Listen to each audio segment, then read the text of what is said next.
오늘부터 빌립보서를 통하여 하나님께서 우리에게 주시는 은혜를 함께 묵상하도록 하겠습니다.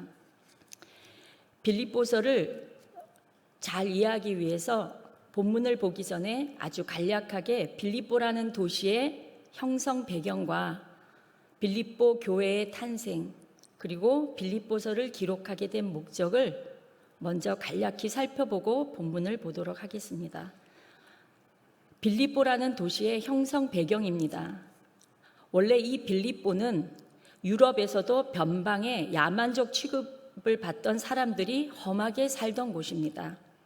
BC 360년경 마케도니아, 즉 지금의 그리스의 필립 2세가 그곳을 점령해서 마케도니아 땅을 합병을 하였는데, 그 아들 알렉산더 대왕이 아버지 필립 2세의 이름을 따서 그 지역을 빌립보라고 명명하였습니다.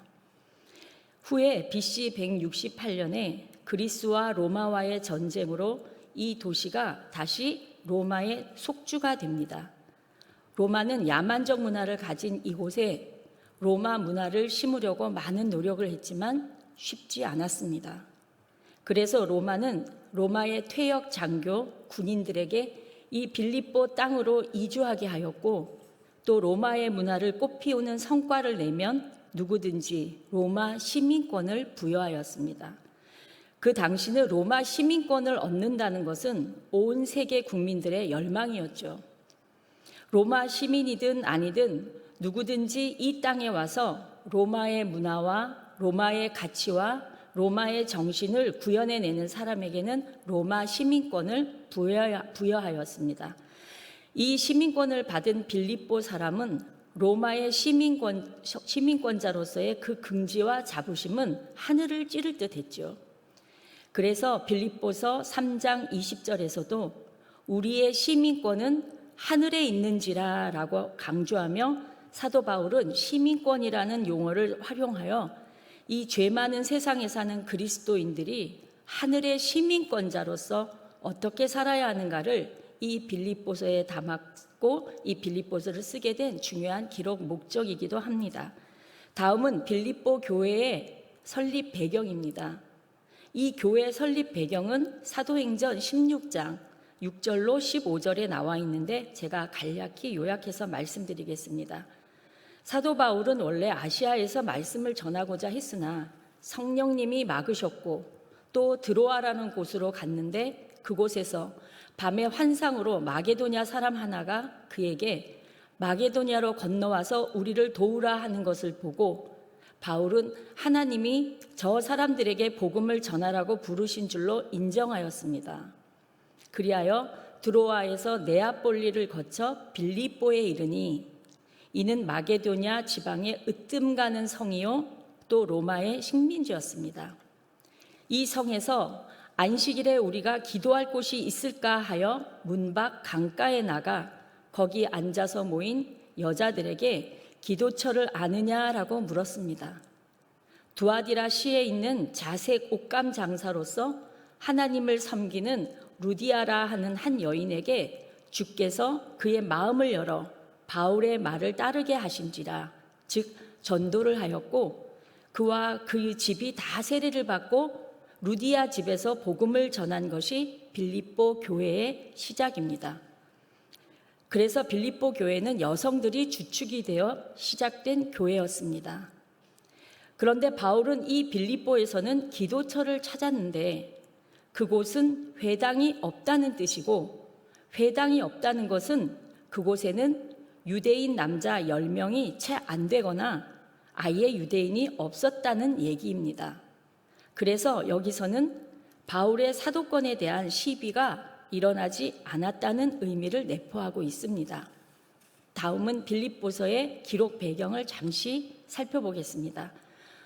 사도 바울이 빌립보 교회를 설립 후 목회를 하다가 또 다른 지역으로 전도 여행을 떠났습니다. 복음을 전할 곳은 많았지만 복음 전할 사람은 태부족하니 부득이 바울이 복음 전파를 위해 빌립보 교회 성도들과도 다시 헤어지게 되었습니다. 빌립보 성도들은 사도 바울을 매우 존경하였고, 그래서 서로 그리운 마음으로 지냈는데 그러던 중 사도 바울이 로마의 감옥에 갇혀 있다는 슬픈 소식을 듣게 됩니다. 그래서 빌립보 성도들은 우리가 바울에게 사랑의 빚을 진 사람인데 우리가 바울을 위하여 헌금을 하자 해서 선교 헌금을 하게 되었습니다. 이 헌금과 위문품을 누가 전달할지 궁리를 하다가 가장 믿음직스럽고 충성된 에바브로디도에게 이 사명이 맡겨졌고 에바브로디도는 헌금과 위문품을 들고 멀거먼 로마까지 가게 되었습니다. 사실 그 당시에는 교통편이 오늘날처럼 원활하지 않았기 때문에 그 먼 거리를 간다는 것은 거의 목숨을 건 일이었습니다. 에바브로디도가 로마로 가는 중 그도 그만 병에 걸리고 말았고 많은 고생을 하였지만 드디어 사도 바울이 에바브로디도 편으로 선교비와 위문품을 받으면서 빌립보 교회의 소식을 듣게 되었습니다.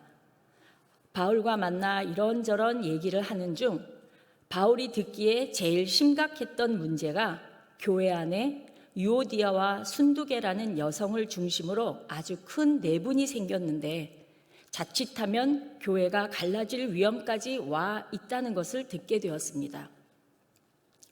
이런 소식을 듣고 이 빌립보 성도들에게 편지를 쓰게 되었는데 결국 로마의 감옥에서 보내는 옥중 서신으로 편지의 내용은 선교 헌금과 위문품에 대한 감사의 마음과 분열된 성도에게 연합을 권면하는 내용으로 쓰게 된 것입니다. 여기까지 빌립보라는 도시의 역사적 배경, 교회 설립과 편지의 기록 배경을 기억하면서 오늘 1절부터 말씀을 보겠습니다. 1절을 함께 읽겠습니다. 그리스도 예수의 종 바울과 디모데는 그리스도 예수 안에서 빌립보에 사는 모든 성도와 또한 감독들과 집사들에게 편지하노니. 여기서 바울은 자신을 소개하면서 그리스도 예수의 종 바울이라고 했습니다.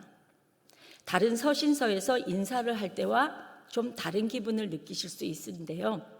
갈라디아서, 고린도전후서, 에베소서 등 다른 성경을 읽어보면 하나님 아버지로 말미암아 사도된 바울, 그리스도 예수의 사도로 부르심을 받은 사울, 그리스도 예수의 사도된 바울이라고 본인을 소개하고 있습니다. 즉 여기서는 사도된 바울이라고 사도라는 단어를 사용하지 않고 있습니다. 그것은 사도 바울의 사도권에 대해서 많은 유대인들이 자꾸 시비를 걸었는데 그런 시비거리가 될 만한 곳으로 편지를 보낼 때는 사도된 바울이라는 표현을 꼭 사용합니다. 앞서 말씀드린 대로 이 빌립보 교회는 유대인들이 없기 때문에 굳이 그 표현을 사용하지 않아도 된다고 보았던 것입니다. 다시 본문에서 바울과 디모데는 그리스도 예수 안에서, 사도 바울은 현재 감옥에 갇혀 있는 몸이고 춥고 고달픈 처지라고 볼 수 있겠지만 본인은 스스로 갇힌 자 된 바울이라고 표현하지 않았습니다. 내가 어디에 있든지 예수 그리스도 안에 있다고 생각했기 때문에 모든 것을 감사와 기쁜 마음으로 편지를 쓰는 것입니다. 이 짧은 편지에 기쁨이라는 단어를 18번이나 쓰고 있는 것이 진실된 그의 마음인 것을 알 수 있습니다. 3절로 5절을 함께 읽겠습니다. 내가 너희를 생각할 때마다 나의 하나님께 감사하며 간구할 때마다 너희 무리를 위하여 기쁨으로 항상 간구함은 너희가 첫날부터 이제까지 복음을 위한 일에 참여하고 있기 때문이라. 여기서 내가 너희를 생각할 때마다 나의 하나님께 감사하며 라고 기록하고 있는데요. 지금 빌립보 교회가 분열되고 있다는 소식을 듣고 그것에 대해 감사하다면 말이 안 되는 이야기죠. 여기서 하나님께 감사하며의 감사는 우리가 일반적으로 선한 일을 베풀어 주셔서 감사합니다 할 때 감사와는 조금 다릅니다. 여기서 이 감사는 헬라어로 휘카리스테오라고 하는 단어를 썼는데 이 단어는 성찬식에서 그리스도의 죽으심을 기념하며 그 죽음에 감사하는 표현이고 이 감사의 밑바탕에는 예수 그리스도의 죽음을 내포하고 있는 것입니다. 즉, 지금 빌립보 교회가 비록 분열 중에 있지만 나는 예수 그리스도를 십자가에 죽기까지 하게 하시고 그 보혈의 피로 값주어 우리를 구속하신 그 하나님을 믿고 감사합니다. 그러니까 예수 그리스도의 피로 값주고 산 이 교회를 원수와 어둠의 권세자들이 절대로 해치지 못할 것임을 믿으며 감사한다는 것입니다. 주님이 이 교회를 지켜주실 것을 확신하는 근거는 너희가 첫날부터 이제까지 복음을 위한 일에 참여하고 있기 때문이라는 것입니다. 6절을 제가 읽겠습니다. 너희 안에서 착한 일을 시작하신 이가 그리스도 예수의 날까지 이루실 줄을 우리는 확신하노라. 여기서 착한 일이라는 것이 무슨 일일까요? 서로 돕는 것, 구제하고 봉사하는 일, 이런 일을 착한 일이라고 하는 것이 아니라 이 착한 일은 예수 그리스도의 구속 사건을 말하는 것입니다. 즉, 예수 그리스도께서 십자가에 죽으셔서 이 빌립보 교회를 세우시고 빌립보 교회의 머리가 되신 사건을 얘기합니다.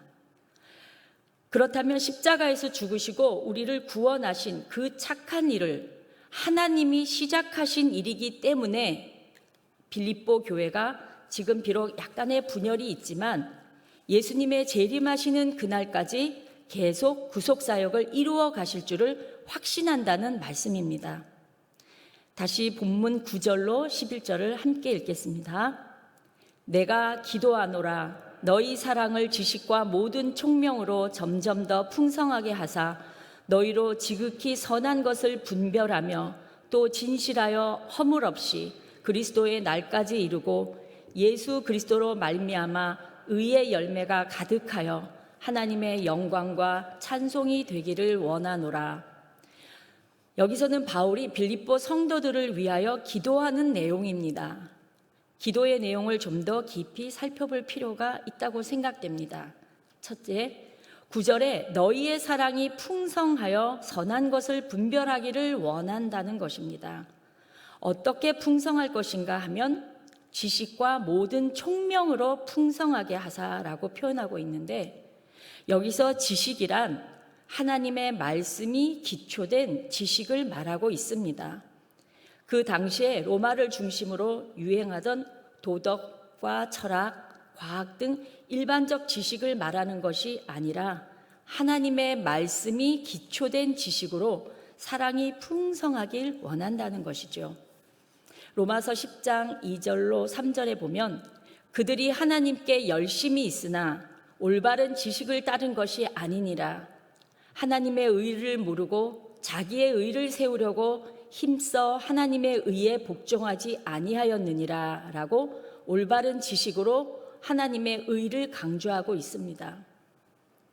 두 번째, 모든 총명으로 라고 말씀하고 있는데 이 총명은 어떤 지식이 생각 속에서 아하 하고 깨닫는 그런 깨달음인데 여기서는 단순한 깨달음을 넘어서 성경 말씀에 기반된 결단과 실행까지를 포함한 그런 총명으로 사랑이 풍성하기를 사도 바울은 기도하고 있는 것입니다. 세 번째, 너희로 지극히 선한 것을 분별하며 라고 표현하고 있는데요. 무엇을 분별해야 하는가 하면 지극히 선한 것을 분별해야 합니다. 그런데 어떻게 분별해야 하는가? 분별을 라틴어 성경에는 시네세라라고 하였는데요. 이것은 위조지폐를 분별하듯이 분별하기를 원한다는 것입니다. 여러분, 위조지폐를 분별하기가 쉽나요? 척 보면 알 수 있나요? 보통은 잘 모릅니다. 섬세하게 봐야 합니다. 이 말씀은 유사복음을 구별해야 한다는 것입니다. 우리 주변에 여러 이단들이 많이 있습니다. 그 중에서 우리 성도님과 교회를 아주 악독하게 괴롭히는 이단은 오직 성경만 믿는다고 하는 이단인데 이것이 문제입니다. 그때나 지금이나 이것을 우리가 가장 경계해야 할 부분입니다. 교회, 은혜, 복음, 사랑, 용서 다 사용하면서 그리고 아주 익숙하게 듣는 낯익은 단어들을 빙자하여 복음 비슷하게 들어와서 전혀 다른 얘기를 하는 게 이게 유사복음입니다. 사도 바울은 이를 명확히 구별할 수 있는 분별력을 가지기를 기도한다는 것입니다. 바울의 첫 번째 기도를 다시 요약하면 너희의 사랑이 풍성하여 분별력 있기를 기도하고 있습니다. 그런데 그 사랑은 하나님의 말씀이 기초된 지식과 성경 말씀 위에서 결단하고 실행하는 총명함이 풍성하여 지극히 선한 것을 분별하는 능력이 넘치기를 기도하고 있습니다. 그래서 무엇 하려고요? 타인을 비난하고 정죄하고 심판하기 위해서가 아니라 하나님께 나의 가장 귀한 것을 드리기 위해서 그러한 사랑이 풍성하기를 기도하고 있는 것입니다. 이 사도 바울의 빌립보 교회를 향한 이 기도가 오늘 우리 교회의 모든 성도님들에게 그대로 적용되기를 축복합니다. 아멘. 바울이 빌립보 성도들을 위하여 기도한 내용 두 번째는 본문 10절입니다. 진실하여 허물 없이. 진실하여 허물이 없다는 말은 고려 청자 같은 도자기를 구울 때 표면이 완벽하고 깔끔하면 햇빛에 비추어서 검증이 끝난 상태를 얘기합니다. 장인들이 도자기를 구워서 표면을 유심히 살펴봅니다. 육안으로는 구분할 수 없는 아주 작은 실금 같은 것들이 있을 수 있겠죠. 진짜 장인은 그것을 깨버려요. 그런데 가끔은 불량 도자기를 깨어버리기가 아까워서 거기다가 유약으로 살짝 덮고 감쪽같이 덧칠을 해서 말리면 잘 모르겠죠. 그런데 이것이 햇빛에 비추어 보면 그 실금 같은 허물이 다 드러나 보이는 것입니다. 육안으로는 구분할 수 없는 아주 작은 실물 같은 허물이라 할지라도 햇빛보다 밝은 하나님의 눈으로 봐서 허물이 없는 것을 말하는 것입니다. 바울이 빌립보 성도들을 위하여 기도하는 내용 세 번째, 본문 11절에 예수 그리스도로 말미암아 의의 열매가 가득하기를 원한다는 것입니다. 여러분, 의의 열매가 맺히기를 원한다고 하니 우리 모두 열매를 많이 맺읍시다. 헌금도 많이 하고 봉사도 많이 하고 구제도 많이 하고 그렇게 해야 된다고 생각할 수가 있는데요. 요한복음 15장 4절로 5절에 내 안에 거하라. 나도 너희 안에 거하리라. 가지가 포도나무에 붙어있지 아니하면 스스로 열매를 맺을 수 없음 같이 너희도 내 안에 있지 아니하면 그러하리라. 나는 포도나무요 너희는 가지라. 그가 내 안에 내가 그 안에 거하면 사람이 열매를 많이 맺나니 나를 떠나서는 너희가 아무것도 할 수 없느니라. 아멘. 자, 포도나무가 있습니다. 예수님은 포도나무, 우리는 가지라고 하였습니다. 그런데 열매는 당연히 가지에서 열리겠죠. 그럼 생각을 한번 해보십시다. 열매가 맺히기 위해서 가지끼리 대동단결하여 열매를 맺읍시다 하면서 걸기대회 한다고 열매가 맺어질까요?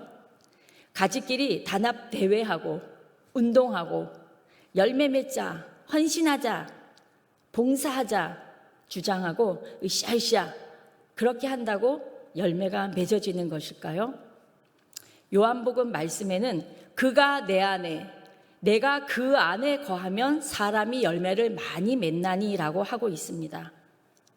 즉 가지는 포도나무의 몸통에 딱 붙어서 몸통의 뿌리에서 올라오는 나무의 진액을 받아 먹으며 몸통과 서로 교류하며 그때 열매를 많이 맺는다는 것입니다. 나무의 생명이 계속해서 가지인 나에게 공급되는 상태를 얘기합니다. 그것만 확실하면 열매를 맺습니다. 휴대폰 에너지가 다 방전되었을 때 전원이 꺼집니다. 꺼진 휴대폰을 모두 모아서 벽 콘센트 앞에 나란히 세워둔다고 그 휴대폰이 켜지는 것이 아니지요. 에너지가 방전된 휴대폰은 반드시 몸통된 전력의 전선으로 연결되어 무한한 전력을 공급받아야 다시 충전이 되고 새 힘을 얻는 것입니다. 우리의 생명도 마찬가지입니다. 그가 내 안에, 내가 그 안에 거하면 사람이 열매를 많이 맺나니 꼭 기억하시기를 바랍니다. 이제 말씀을 맺겠습니다. 저는 오늘 이 아침에 함께 읽은 본문 말씀이 우리 온 성도님들 마음에 감동이 되며 우리의 삶을 변화시키는 큰 계기가 되시기를 주님의 이름으로 축복합니다. 오늘 이 자리에 참여한 그리고 온라인으로 예배드리는 우리 교회 온 성도님들은 첫째, 우리 서로 사랑하는 마음이 풍성하기를 원합니다. 하나님의 말씀으로 단련된 지식과 그 지식을 깨닫는 깨달음을 넘어서 말씀에 근거한 총명으로 결단하고 실행하며 선악을 세밀하게 분별하는 능력이 넘치기를 원합니다. 그리하여 내가 가진 가장 귀한 것으로 하나님께 드리는 그런 사랑의 마음이 넘치기를 원합니다. 둘째, 예수 그리스도 안에서 진실하여 허물없는 삶을 살아내시기를 소망합니다. 매일매일 하나님의 말씀으로 나를 돌아보고 나의 허물을 씻어내며 정결하고 깨끗함으로 예수님의 제자로서의 사명을 잘 감당하는 그런 삶을 살아내시기를 소망합니다. 셋째, 우리의 삶 속에서 의의 열매를 항상 풍성히 맺히는 그런 삶이 되시기를 소망합니다. 나의 모든 삶이 예수 그리스도 안에서 말씀 가운데 거하며 영육간에 성령님이 항상 내 속에 충만하셔서 내 삶이 그리스도인의 향기를 나타냄으로 말미암아 많은 열매를 맺을 수 있는 그런 삶이 되시기를 간절히 소망합니다. 기도하겠습니다.